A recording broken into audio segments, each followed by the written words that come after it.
یہ چپ کیوں ہوگی؟ سے چپ ہوئے چند لمحے گزرے ہوں گے جب کلثوم میر کی بے چین آواز گونجی تھی۔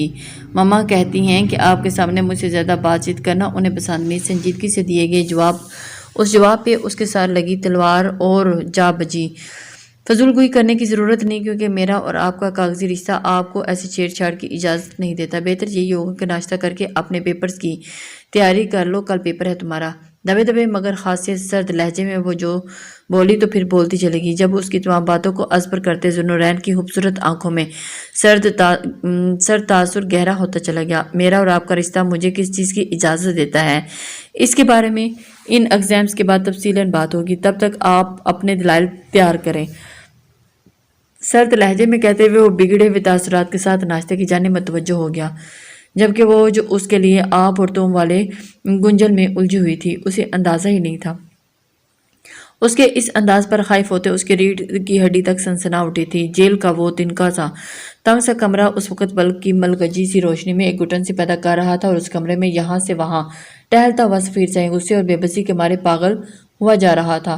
رشتے کو دیکھا جائے تو ہے ہی بڑی کمینی سی بات کہ لیکن ان بنسلاحوں کے پیچھے آپ کو یوں لاچار دیکھ کر بہت دل کو سکون مل رہا ہے، اور اس غصے اور بے بسی سے بڑھا دیتی اور اس پر پرسکون سی آواز پہ اس کا دل چاہتا کہ وہ اس شخص کو زمین میں زندہ دفن کر دے جسے پیر سائیں اور ایک رسم کو زندہ رکھنے کے لیے ان کے سروں پر بٹھا دیے گئے تھے۔ یہ مت سمجھو کہ یہ اصلاحیں مجھے ہمیشہ کے لیے ان تاریک کمرے میں قید کر کے رکھیں گی۔ یاد رکھو ایک دن میں یہاں سے ضرور نکلوں گا، اور نکلنے کے بعد سب سے پہلا قتل تمہارا کروں گا، وہ بھی اپنے ہاتھوں سے۔ بپھرے لہجے میں ازدہے کی پھنکار تھی۔ وہ جو اسے دیکھتے ہی رہ گیا۔ او اچھا والد، واللہ چچا سسر محترم، آپ 2 دن پہلے ان جیل کی اصلاحوں سے باہر کیے تھے، تب ان ارادوں پہ عمل کیوں نہیں کیا؟ اس کے دلکش لہجے میں چھائی معصومیت پہ وہ بلب کھا کے رہ گئے۔ میں اس ارادے پہ عمل کرنے پر سیکنڈ کی مہلت نہ دیتا جو اگر تم بزدلانہ حرکت نہ کرتے۔ اسے یہی بات پاگل کر دینے کو تھی کہ وہ ان کا پلان ان کے منہ پہ مار چکے تھے۔ وہ اسے ان کی حویلی میں سب کی ناک تلے نکال کر واپس اس کال کوٹری میں بند کر گیا تھا۔ جو کچھ تم اور تمہارا کمینہ آدمی بخت خان کر چکے ہو نا، اس کے بعد جو تم اگر یہ سوچ بیٹھے ہو کہ خدا کے انصاف اور قانون سے بچ سکو گے، تو یہ تم لوگوں کی بھول ہے۔ اب تمہارے سامنے کالج میں پڑھتے ٹین ایجز نہیں ہے، بلکہ اب تمہارے سامنے تمہارا انتقام عبرت بن کر کھڑا ہے۔ یکا اس کا پرسکون لہجہ ایک خشونت اور وحشت سموئے گونجا تو سفیر سائیں نے چونک کر اس کی جانب دیکھا تھا، جو اس کی وحشت کو اور بھی بڑھا گیا تھا۔ وہ تو سمجھا تھا کہ یہ سب شہر ملک کو کڈنیپ کرنے اور آپ گننے کی وجہ سے ہے۔ وہ تو غلط تھا، بلکہ یہ سب تو برسوں پرانے شروع کیے گئے کھیل کا سرا تھا جو انہیں ابھی سمجھ آ رہا تھا۔ اس بات کا احساس ہوتے اس کی رگ رگ میں عجیب سی بے چینی دوڑ گئی تھی۔ کیا بکواس کر رہے ہو تم؟ اپنی دیگر ہوتی حالت کو بمشکل سنبھالتے اس نے ناگواری میں کہا تھا۔ یہ وہی بکواس ہے جسے سالوں پہلے تم نے لکھا اور اس پر عمل کیا تھا۔ مگر اب قسمت پلٹا کھا چکی ہے۔ جس ولید میر کو تم لوگوں نے دنیا کی نظروں میں مار دیا تھا نا، وہ ولید میر تمہارے دستے راست کے شکنجے سے 2 دن قبل آزاد ہو چکا ہے۔ ربحان گردیزی کی دی گئی اس آخری اطلاع پہ مضبوط اعصاب کے اعصاب مالک سفیر سائیں کے چہرے کی رنگت فوراً بدلی تھی، جو اس کی ذہین آنکھوں سے مخفی نہ رہ سکے، اور اس کی آنکھوں میں آنکھیں گاڑتے ہوئے سرد لہجے میں مزید گویا ہوا۔ اس لیے اب سفیر سائیں، تم اور تمہارے اس گھناؤنے کھیل میں شریک سارے افراد اپنے بچاؤ کی تدابیر تیز تر کر دو۔ اب الٹی گنتی شروع ہو چکی ہے۔ تنفر سے بھرپور نظر اس کے متغیر چہرے پر ڈالتے وہ جیب میں موجود موبائل کے وائبریٹ کرنے پر وہاں سے چلا گیا، جبکہ اس تاریک کمرے میں موجود سفیر سائیں کو پہلی مرتبہ صحیح معنوں میں ڈر کا احساس ہوا تھا۔ اسے اندازہ ہی نہیں تھا وہ کس مصیبت میں پھنس چکا ہے۔ اس وحشت زدہ سے دن کو گزرے تقریباً ہفتہ ہونے کو آیا تھا، اور آج وہ مکمل طور پر کمپوزڈ کیے یونی جانے کے لیے تیار ہو گئی تھی۔ وہ دادو، دیکھو آج میں کتنے دنوں کے بعد تم لوگوں کے ساتھ یونی جا رہی ہوں۔ اب تم یہ دونوں پہ فرض ہے کہ تم ہمیں آج لنچ باہر کرواؤ گے۔ گاڑی میں بیسے وہ بے وقت داؤد اور احمد ہمدان سے گویا ہوئی تو زبا نے فوراً تائید سے سر ہلا دیا۔ تم یونی سے پکی چھٹی لے لو، کیونکہ ہم یہ فرض قضا کرنا چاہتے ہیں۔ ہمدان کے بے مروتی سے کہنے پر اس کے منہ کے زاویے بگڑے تھے۔ بھئی آج تو یہ فرض ہر حال میں پورا کرنا ہے، ورنہ ربحان لالا کو تم لوگوں کی کمبائن اسٹڈی کی ایسی من گھڑت داستان سناؤں گی کہ آج کے بعد کمبائن اسٹڈی کا نام بھول جاؤ گے۔ اس کے منتقمانہ انداز پہ ڈرائیونگ سیٹ پر بیٹھتے اور فرنٹ سیٹ پر بیٹھے ہمدان اور داؤد نے پلٹ کر شرم دلانے والی نگاہوں سے اسے دیکھا، جو پچھلی سیٹ پر آیت اور جمل کے بیچ گھسی تھی۔ اسے تو وہ بالکل ہی زیر کر چکے تھے، لیکن اس نے اپنے موجودگی کا احساس دلایا۔ توبہ توبہ، سمجھ نہیں آتی کہ کہ عقیدت پھپھو جیسی ڈیسنٹ بندی کے ہاتھ تم جیسی بلیک میلرز کیسے پیدا ہوگی۔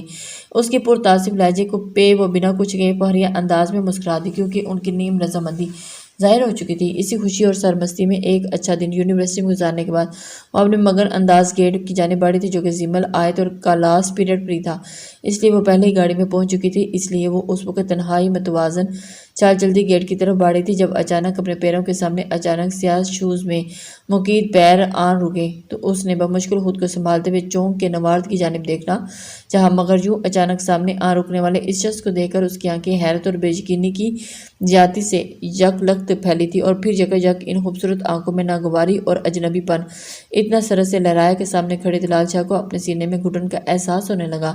ایکسکیوز می، کتی پرتکلف اور سپاٹ لہجے میں بولتی اس کے پہلو سے گزرنے لگی۔ جب کمال جرأت کا مظاہرہ کرتے دلال شاہ نے ہاتھ بڑھا کر اس کا بایاں بازو اپنی نرم گرفت میں جکڑا تو بے یقینی کی انتہاؤں کو چھوتی وہ ایک جھٹکے سے اس کی جانب پلٹی۔ ایسی بے تکلفی کی اجازت میں اجنبیوں کو ہرگز نہیں دیتی، اس لیے آج کے بعد ایسی بدتمیزی میرے ساتھ کرنے کی کوشش بھی مت کیجیے گا۔ ایک جھٹکے سے بازو اس کی گرفت سے آزاد کرواتی وہ پنکاری تھی۔ اسے وہ پل نہیں بلائے بھولتے جب وہ اس شخص کی وجہ سے اسے ذہنی اور دلی اذیت سے دوچار کیا گیا تھا۔ اگرچہ اس کے ساتھ کوئی دلی وابستگی نہیں تھی، لیکن یہ دل اس کے دل میں گڑ گئی تھی کہ وہ شخص ایک بامانی انتقام کے پیچھے سے اسے استعمال کرنا چاہتا تھا۔ دوریا، میری بات سنو۔ اس سے قبل کہ وہ وہاں سے جاتی دلال نے سرد سے اسے پکارا، لیکن وہ اسے انسنی کرتی آگے بڑھ گئی تھی۔ ارد گرد آتے جاتے اسٹوڈنٹ اس منظر کو سرسری سا دیکھتے ہوئے آگے بڑھ رہے تھے، کیونکہ یہ تو یونیورسٹی کا روز کا ہی معمول تھا۔ دوریا، میں یہاں کوئی تماشا نہیں بنانا چاہتا، اس لیے چند منٹ یہاں رک کر میری بات سن لو اور پھر اپنے مفروضے قائم کر لینا۔ منتیں کرنا اس کی سرشت میں شامل نہیں تھا، لیکن نہ جانے کیوں اس کی لڑکی کی بدگمانی اسے ٹیز کر رہی تھی۔ مزید کون سا تماشا لگانا چاہتے ہو آپ؟ شرم نہیں آتی آپ کو کہ آپ ایک بے مقصد انتقام کے لیے آپ سامنے سے ڈٹ کر مقابلہ کرنے کے بجائے مجھے اپنے گناؤنے کھیل میں استعمال کرنا چاہ رہے تھے، اور اپنی اس قدر ڈٹھائی سے دوبارہ میرے سامنے آن کھڑے ہو گئے۔ اس کی آواز میں اس وقت ناگواری اور غصہ، بیگانگی، تعصب اور دکھ سبھی کچھ جھلک رہا تھا، اور یہی سب اسے بے چین کر رہا تھا۔ فار گاڈ سیک دوریا، ایسا کچھ نہیں تھا۔ بابا صحیح غلط فہمی کا شکار ہو گئے تھے، وہ جھنجھلائے ہوئے انداز میں اس کے مقابل آتے ہوئے بولا تھا، اور یہ سچ تھا کہ اگرچہ اسی ارادے سے یونیورسٹی آیا تھا، لیکن پہلے دن ہی اس کی معصومیت سے بھرپور آنکھیں اسے اپنے ارادوں سمیت متزلزل کر گئی تھی۔ اوکے، جو بھی تھا، لیکن آپ کا وہاں لالا سے بے شک کوئی رشتہ ہو سکتا ہے، لیکن میرے لیے آپ ایک اجنبی سے بڑھ کر کچھ بھی نہیں ہے، اس لیے آج کے بعد میرے راستے میں تو ہرگز نہیں آئیے گا۔ بے مروت بے لچک لہجے میں بولتی وہ آگے بڑھی تو اس کے اندر فطری ابال سر اٹھانے لگا تھا۔ اسے خود پہ بھی غصہ آ رہا تھا، وہ کیوں کر اس لڑکی کی پرواہ کر رہا تھا۔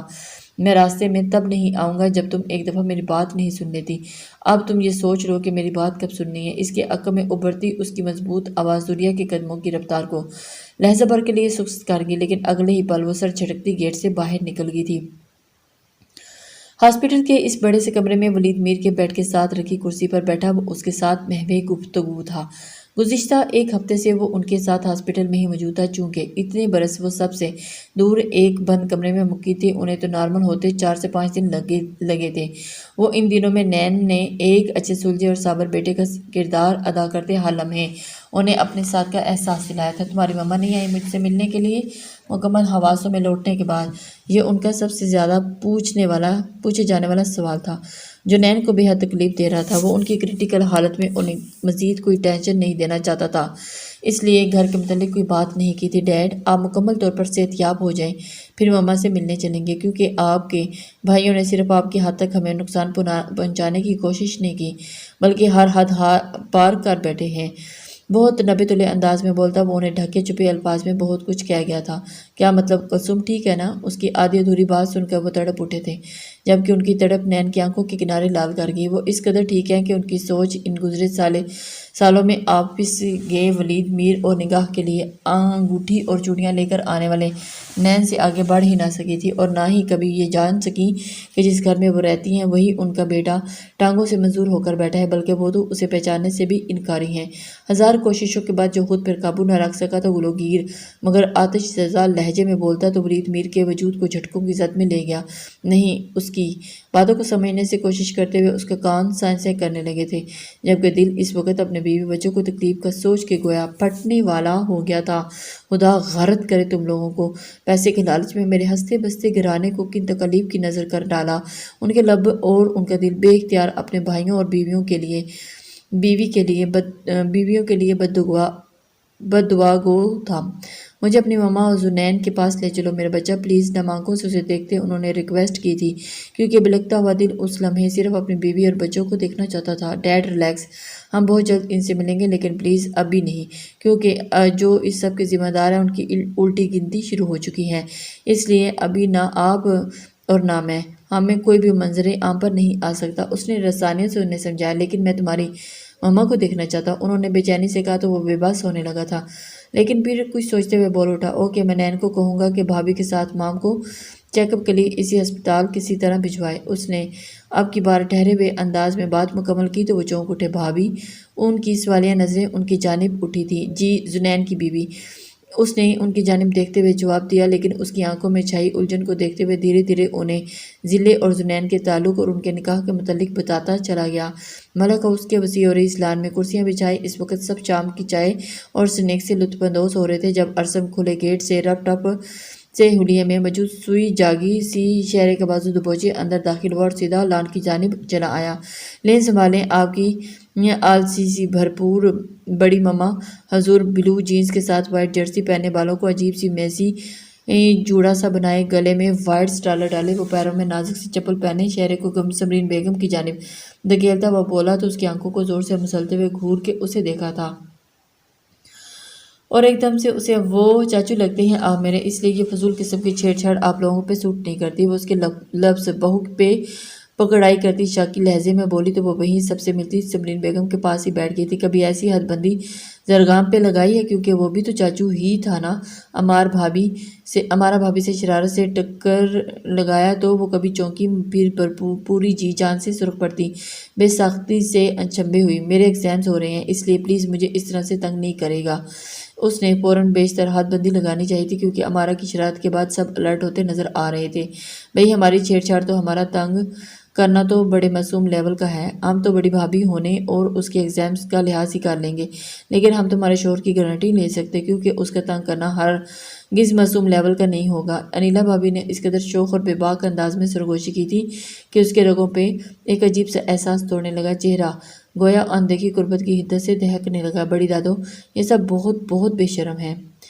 اسے اور کچھ نہ سوجا تھا تو وہ فوراً سمرین بیگم کی جانب رخ موڑتے تپتے ہوئے چہرے کے ساتھ شکایت لگائی تھی، جبکہ وہ سب جو ان کی نوک جھوک انجوائے کر رہی تھی ان کی شکایت پہ کھل کے ہنس دی۔ بھئی ذر اچھی طرح سوچ لو، ورنہ کل کو شہر کی شکایتیں تمہیں تمہاری ماں کے سامنے شرمندہ کروا دیں گی۔ مابش بیگم، جو اپنی ہوش مزاج فطرت کے باعث سب بچوں کے ساتھ بہت فرینک تھی، انہوں نے ابھی سو کے اٹھنے والے ذر کو اس کی طرف آتے ہوئے شوخی سے دیکھا تھا تو ہانک لگائی۔ شہرے، جو اس کے گھر کی موجودگی کے بارے میں قطعی بے خبر تھی، چونکتے ہوئے پیچھے کی طرف مڑی تو اتفاقاً اس وقت بلو جینز کے ساتھ سفید ٹی شرٹ پہنے، بکھرے بالوں کے ساتھ نیند کا خمار لیے دلکش آنکھوں کے ساتھ اسے دیکھتا اسی جانب آ رہا تھا۔ وہ جو اس کی نظروں سے گڑبڑاتی فوراً سیدھی ہوئی اور سمرین بیگم کی جانب مزید کھسکی تھی۔ کیسی شکایتیں؟ چونکہ وہ بات کے مکمل پس منظر سے ناواقف تھی، اس لیے کرسی سنبھالتے ہوئے اس نے گمبھیر لہجے میں استفسار کیا تو وہ چوکس سی ہو گئی تھی۔ یہی کہ بڑی دادو، صرف دیکھیں ذر مجھے تنگ کر رہے ہیں، ذر مجھے سونے نہیں دے رہے، ذر مجھے پڑھنے نہیں دے رہے، ذر مجھے۔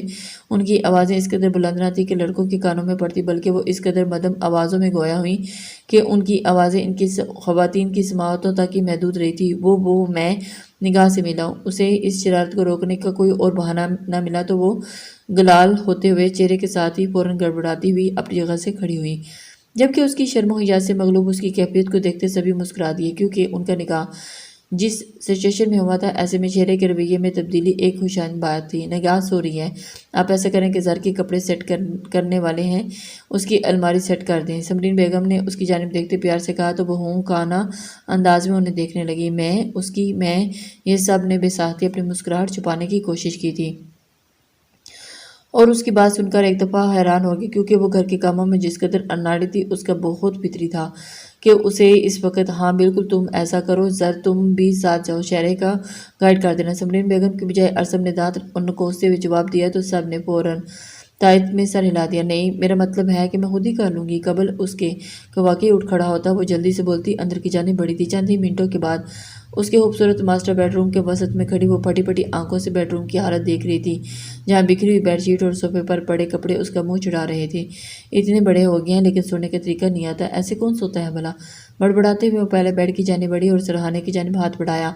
یہ تھا کہ دروازہ لاک ہونے کی آواز پہ جھٹکے سے گردن گھما کر دیکھا تو سانس گویا سینے میں ہی اٹک گئی تھی۔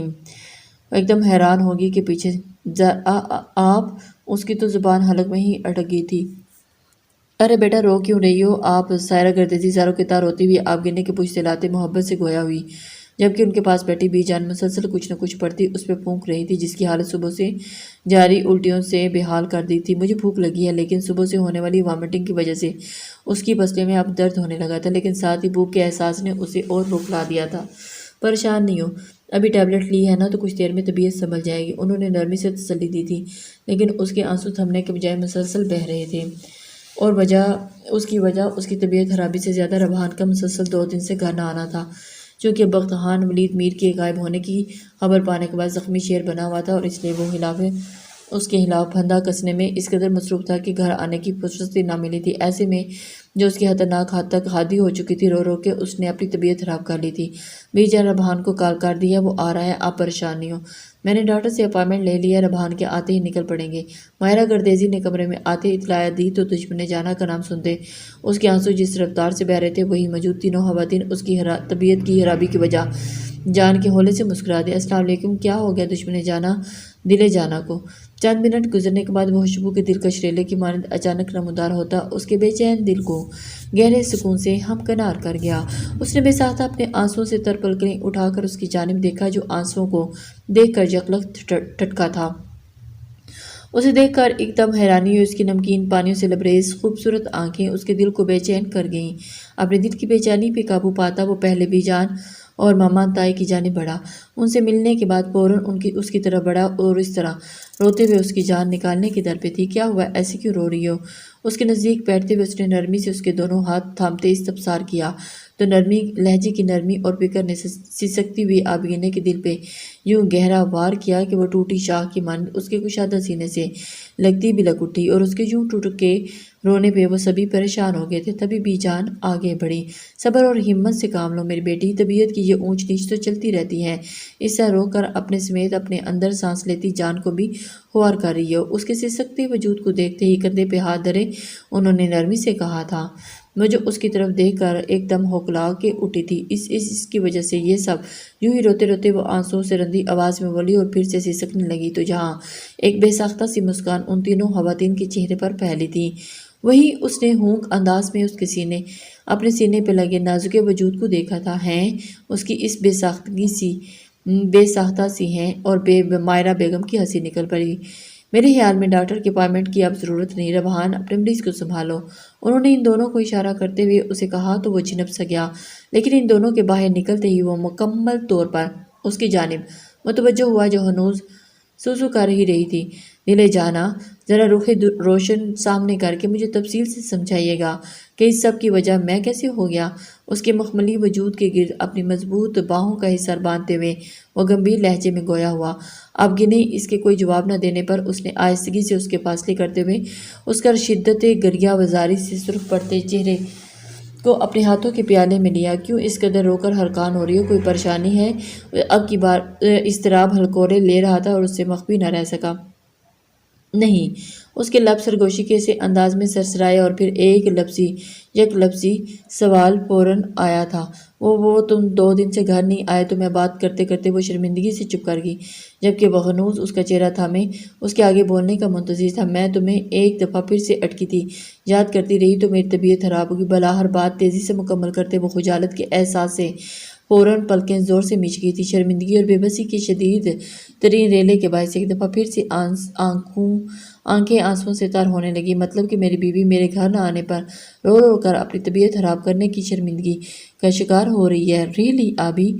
دوسری جانب اس کی بات مکمل طور پر سننے اور سمجھنے کے بعد قدرے بلند آواز میں بولا تو اس کے چہرے پہ چائے حجالت مزید بڑھ گئی۔ کوئی مجھ غریب شوہر کو سمجھائے گا کہ مجھے میری بیوی کے مجھے یاد کرنے پر خوش ہونا ہے یا اس کی یاد شرمندہ ہونے پر چلو بھر پانی میں ڈوب مرنا ہے۔ او گاڈ! اس کی مزید فضول گویائی پہ وہ جو آنکھیں موندے اس کے کسی رد عمل کی منتظر تھی، اس بات پہ پر سے آنکھیں کھولتی، اس کے دونوں ہاتھ چھٹکتی فاصلے پہ ہوئی اور اس کی جانب حیرانگی سے دیکھتی رہی۔ جا یہاں سے۔ اس کے لہجے اور نگاہوں میں شاکی پن لہرایا تھا۔ اسے اس بات کی سمجھ نہیں آ رہی تھی کہ وہ اسے اس بات پر خوش ہونا چاہیے تھا یا افسردہ۔ ایسے ہی چلا جاؤں، پہلے ذرا دشمن جانا کو ہیوی ڈوز تو دے دوں۔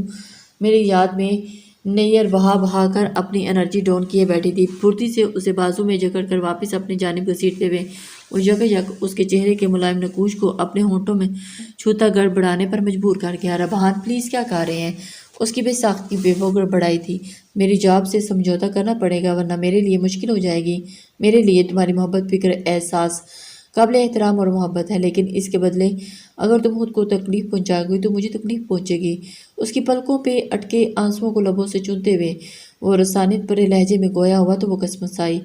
میں آپ سے محبت نہیں کرتی۔ اس کے سینے پر ہاتھ رکھے اس کے لمس سے خود کو سکون پہنچاتی، وہ اسی کے قربت کے رنگوں سے نہائی اس کے لمس سے منتشر ہوتی دھڑکنوں کے ساتھ فوراً اس کے ساتھ محبت سے انکاری ہوئی تھی۔ بالکل، اور مجھے محبت کی ضرورت بھی نہیں، مجھے بس تمہاری طرف سے ہر روز ایسے ہی پرجوش استقبال بنا آنسوں کے چاہیے۔ محبت کا اچار ڈالنا ہے کیا؟ اس کے اس وقت ایک دم سینے سے لگنے والے عمل کی طرف اشارہ کرتے وہ شوخ لہجے میں بولا تو اسے گھور کے رہ گئی تھی۔ محبت کا اچار ڈالنا ہے، اسی لیے روز صبح چائے کی پیالی میرے لیے بناتے رہے ہیں۔ اس کے انداز پہ وہ بھی تنزیہ گوئی ہوئی تھی۔ ہاں، اور دیکھو بنا چائے پیے ایسا اثر ہے جو اگر تم کبھی چائے کی پیالی کو منہ لگا لیتی تو پھر اس کے سراپے کو میں نے ہیز نگاہوں سے تکتے اس نے بات ادھوری چھوڑ دی، جبکہ اس کے الفاظ اور انداز پہ وہ پوری طرح سے چھنپ سی گئی تھی۔ اسے بہت زیادہ ایک دم سے حیرانی اور پریشانی ہوئی تھی۔ ایس پی صاحب، آپ کی والدہ مائزہ پوچھتی ہیں کہ مریض کی طبیعت بہتر ہوئی ہے تو ناشتے کے لیے لے آئیں۔ 2 دن سے یہ مریض آنسو پی رہی ہیں، آپ کی یاد کھا رہی ہیں۔ اچانک دروازے پہ دستک کے ساتھ ریحان کی بلند آواز آئی تو وہ دونوں بیک وقت چونکے اور پھر انہیں حیرانی ہوئی۔ انہیں دیکھ کر تو آنسو اور یاد کی دعا دے کے لے آتا ہوں ناشتے کے لیے، اس نے جواباً ہانک لگاتے ہوئے اسے بازو کے گھیرے میں لیتے ہوئے اپنی جانب جھکاتے ہوئے دوسرا ہاتھ بڑھا کے لائٹس کو مدعو کر دیا تھا، مدھم کر دیا تھا۔ یہ کیا کر رہے ہیں؟ یہ ناشتے کا وقت ہے اور میری طبیعت بھی ٹھیک نہیں ہے۔ وہ بے ساختہ بت کی تھی۔ یہ سچ تھا کہ وہ اس کی عادی ہو چکی تھی اور عادتیں چاہتوں سے بھی زیادہ ملحق ہوا کرتی ہیں، مگر وہ اس کی شدتوں سے روز اول کی مانند گھبرا دیا کرتی تھی۔ مجھے 2 گھنٹوں کے بعد پھر سے نکلنا ہے، اس لیے چند لمحے مجھے خود محسوس کرنے دو۔ بھاری لہجے میں بولتے ہوئے اس کے چہرے کی گردن میں چھپایا تو بے ساختہ اس میں سمٹی کیوں ابھی تو آئے ہیں۔ اس کے جانے کا خیال جسم جان کو بے چین کر گیا۔ وہ ایک بہت اہم کیس پہ کام کر رہا ہوں، دعا کرنا میرے لیے اس میں کامیابی مل جائے، نرمی سے کہتے ہوئے اس نے اب کی بار اس کے بولنے کے لیے کھلنے والے لبوں کو اپنی گرفت کا نشانہ بناتے ہوئے ان لمحوں کو سمیٹنا شروع کر دیا، جبکہ وہ پاگل ہوتی دھڑکنوں کے ساتھ اس کے سلگتے بیباک ہونٹوں کو لمس اپنے چہرے پہ گردش کرتا ہوا محسوس کر کے اس کے اپنی گردن اپنی گرفت مضبوط تر کر گئی۔ کیا بکواس کر رہے ہو تم؟ شیشے کی دیواروں سے سجے اس آفس روم میں بڑے عرصے کے بعد سب ایک دفعہ پھر سے جمع ہوئے گفتگو کر رہے تھے۔ جب ولید میر کی بازیابی کی خبر سن کر سب شازمیر میر کی چلا اٹھی تھی۔ بکواس نہیں، حقیقت ہے کہ کل میرے کوئی اپارٹمنٹ میں گھس کر اس بڈھے کو بازیاب کروا چکا ہے۔ شکست کا بدترین احساس بخت خان کو بھی پاگل کر رہا تھا۔ کس نے کی ایسی جرأت مندانہ حرکت؟ کون جانتا تھا اس بارے میں؟ اس کے بیٹوں تک اس کی خبر نہیں ہے۔ وہ غیظ و غضب کی شدت سے ایک دفعہ پھر چلائی تھی۔ وہ ویسے بھی ذوالنورین معذور ہے اور دوسرے کی کوئی خبر نہیں، ایسے میں ان تک تو کوئی پہنچ گیا۔ عبدالرحمن میر نے لب کشائی کی تھی۔ اس ایس پی یا اسد ملک کے بیٹے کا ہاتھ تو نہیں اس میں؟ آفاق میر نے اظہار خیال پیش کیا تھا، کیونکہ یہ صورتحال سب کے لیے تفکر کا باعث تھی، کیونکہ سپیر صاحب بھی اس وقت جیل میں قید ہے۔ وہ دونوں اس وقت پیر حویلی میں تھے جب یہ سب ہوا تھا۔ بخت خان نے فوراً یہ خیال ٹھکرایا، کیونکہ یہ سچ تھا کہ جب اس کے اپارٹمنٹ میں نین گھسا تھا تب بخت خان صرف ادھر تھا، اور پھر اس وقت اس مفروضے گھڑنے اور پیشن گوئی دینے کے بجائے حقیقت تک پہنچو، ورنہ بہت جلد موت کے منہ تک پہنچ جاؤ گے۔ شازمین میر نے فوراً اگلی راہ دکھائی، کیونکہ آخری سیڑھی پہ پہنچ کے ناکام نہیں ہونا چاہتی تھی۔ تمہارے بھتیجے کی بیوی اور اس کی ماں کو مجھ تک پہنچاوا۔ عبد الرحمن صاحب، ساری گرہیں بڑی آسانی سے کھل جائیں گی کیونکہ سب کچھ ویسا نہیں ہے جو ہمیں نظر آ رہا ہے۔ بخت خان نے شاطرانہ انداز میں کہا تو شازمین کی آنکھیں سپاکی سے چمکنے لگیں۔ ان دونوں کو تو تم تک پہنچانا میرا کام ہے، اسی ہفتے کے اندر اندر یہ کام ہو جائے گا۔ اس نے فوراً بخت خان سے کہا تو سب کے چہروں پہ ہلکا سا سکون صبت ہونے لگا تھا۔ آپ دروازے کے ساتھ ٹیک لگا کے پاؤں کو کینچی کی صورت جگڑے وہ بڑے پرسکون انداز میں اس کی جانب متوجہ تھا، جس کے چہرے کی رنگت بدل چکی تھی۔ کیسی ہیں آپ؟ نرم مگر بھاری آواز میں پوچھنے والے سوال پہ اس نے فوراً اسبات میں سر ہلایا تھا۔ میں ٹھیک ہوں، آپ باہر چلے جائیں، میں کپڑے سیٹ کر کے آپ کو بلا لوں گی۔ اپنی گھبراہٹ پہ قابو پاتے ہوئے سمی نے سنجیدگی سے کہا تو زرغام نے بغور اسے دیکھا، جو پہلے کی طرح اکڑی ہوئی میلوں کے فاصلوں پہ کھڑی محسوس نہ ہوئی، لیکن ایک بدگمانی سی ہنوز اس کے بیچ فصیل بنائے ہوئے تھی۔ اوہوں، مل کے کام کرنے میں محبت بڑھتی ہے۔ آنکھوں میں پرشوق چمک لیے وہ سنجیدگی سے گویا ہوا تو وہ الجھی، لیکن محبت تو آپ نگاہ سے کرتے ہیں۔ اس نے فوراً اور بیشتر اسے یاد دلانے کی کوشش کی تو وہ جیسے کرا اٹھا۔ زندگی کے ماہ و سال اس محبت کو نمو دینے میں گزر گئے اور آپ ہیں کہ تجاہل عارفانہ برت رہی ہیں۔ مضبوط قدم اٹھاتا اس کی جانب بڑھتے ہوئے دل نواز لہجے میں بولتا ہوا ذہن کو مزید الجھنے لگا۔ نظروں کے سامنے ایک دفعہ پھر سے سرخ کپڑا لہرایا تو بے اختیار ایک بیٹ مس ہوئی۔ سوچوں اور مختلف خیالات میں گم ذہن کے ساتھ وہ کلوزٹ کی جانب بڑھی اور اسے کھولا۔ جہاں ان کپڑوں کے ساتھ میں آپ کے کپڑوں کو دیکھنا چاہتا ہوں، میں اس کمرے میں آپ کی خوشبو کو محسوس کرنا چاہتا ہوں۔ اس کے عقب میں اس کے بے حد نزدیک آ کے ٹھہرتا، اس کے دائیں کندھے کی جانب جھکتا، اس پر اپنی تھوڑی ٹکاتے ہوئے بھارے لہجے میں گویا ہوا تو اس کی ہتھیلیوں سے پسینہ پھوٹنے لگا تھا۔ پیچھے ہٹے، مجھے کام کرنے دیں۔ جلدی سے فاصلہ بڑھاتی وہ اپنی منتشر دھڑکنوں کو سنبھالنے کی سے کرتی بمشکل لہجے کو کمپوز کر پائی تھی۔ آپ کو نہیں لگتا کہ اس کے الماری میں زیادہ میری بکھری ہوئی ذات کو آپ کو سمیٹنے کی ضرورت ہے؟ اس کے گرد اپنا داہنا بازو خیال کرتے ہوئے اس نے واپس اپنی طرف کھینچتے ہوئے اس کے بیچ ازراہ بننے اور اس فاصلے کو یوں پھرتی سے ختم کرنے اور اس کے مضبوط سینے سے اپنی پشت ٹکائے چہرے اس بلا کی قربت پہ کپ کپا اٹھی تھی۔ میرے ساتھ ایسی باتیں مت کریں۔ اندر ہوتی گدگد کے برعکس وہ لہجے میں رکھائی سموئے اس کی گرفت سے نکلنے کو مچلی، لیکن دوسری جانب گرفت جان لیوا تھی۔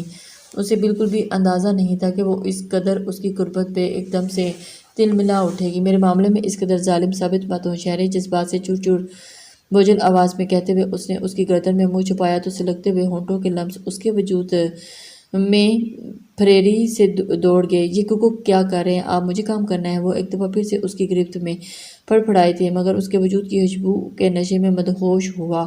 زرغام اس کی مزاحمت کو نظر انداز کیے اس کی گردن کو اپنے لمس کی حدت سے مہکائے جا رہا تھا، جبکہ اس کے اس قدر گستاخانہ انداز پر اس نے لڑکھاتے قدموں کو سہارا دینے کے لیے بے ساختہ کھلے کلوزٹ کی جانب ہاتھ بڑھایا تو بہت سارے کپڑے نیچے لڑکتے چلے گئے۔ میرے لیے بہت انمول، بہت خاص ہو آپ، اور شاید اسی وجہ سے میں آپ کو تکلیف دینے کا معجب بھی ٹھہرا ہوں، مگر اس کے بدلے میں آپ کی بے رخی، دوری اور بدگمانی مجھے اذیت میں مبتلا کر رہی ہے۔ شہرے اس کے بالوں میں لگی پن کو آہستگی سے نکالتے ہوئے نازک کمر پر بکھرنے والے بالوں میں چہرہ چھپاتا بھاری آواز میں بولا تو شہرے کے دل کی عجیب حرکت ہونے لگی تھی۔ میں انمول اور خاص ہوتی تو میں کسی دوسرے کی جگہ نہ آئی ہوتی، نہ بھرے مجمع میں آپ میرے وجود سے انکاری ہوتے۔ ماضی نے جو حملہ کیا تو لہجے میں تلخی اور آواز میں نمی خود بہت چھلک اٹھی تھی۔ آپ ہی اول، آپ ہی آخری ہیں، نہ آپ سے پہلے کوئی آیا نہ میری زندگی میں، اور نہ آپ کے بعد کسی کے آنے کی گنجائش ہے۔ جہاں تک آپ کے وجود سے انکاری ہونے کا تعلق ہے تو ان باتوں کو ایگزام ختم ہونے کے بعد تک ملتوی کر دیں، کیونکہ ان کے جوابات اعصاب پہ بھاری بہت پڑیں گے۔ بائیں ہاتھ کی انگلیاں اس کے بازو پہ ٹریس کرتے ہوئے اسے اسی انداز میں بولے تو وہ جیسے چڑ سی گئی۔ تو برائے مہربانی آپ اپنے اس رومانس پہ بھی ایگزام ہونے تک بند باندھیں۔ بمشکل اس کی جانب مڑتے ہوئے اس نے اسے فاصلہ بڑھانے کی سے کی، مگر کمال جرأت کا مظاہرہ کرتے زرغام نے اس کے گلے میں لپٹے سٹالر میں بایاں ہاتھ کی انگلی پھنساتے ہوئے اسے نکال کے صوفے کی جانب اچھالا۔ اوہوں، مجھے تب تک ان دھڑکنوں کو اپنے تابع کرنے دو تاکہ میں بعد میں میرا کیس آسان ہو سکے، مخمور انداز میں کہتے اس کے بالوں میں انگلیاں پھنساتے ہوئے ہولے سے اس کا سر اوپر کی جانب اٹھایا اور اس کے لب زرغام کے ہونٹوں کو بے حد نزدیک پا کے تھرتھرانے لگے تھے۔ آپ نے کوئی بدتمیزی کی تو میں شور مچاؤں گی۔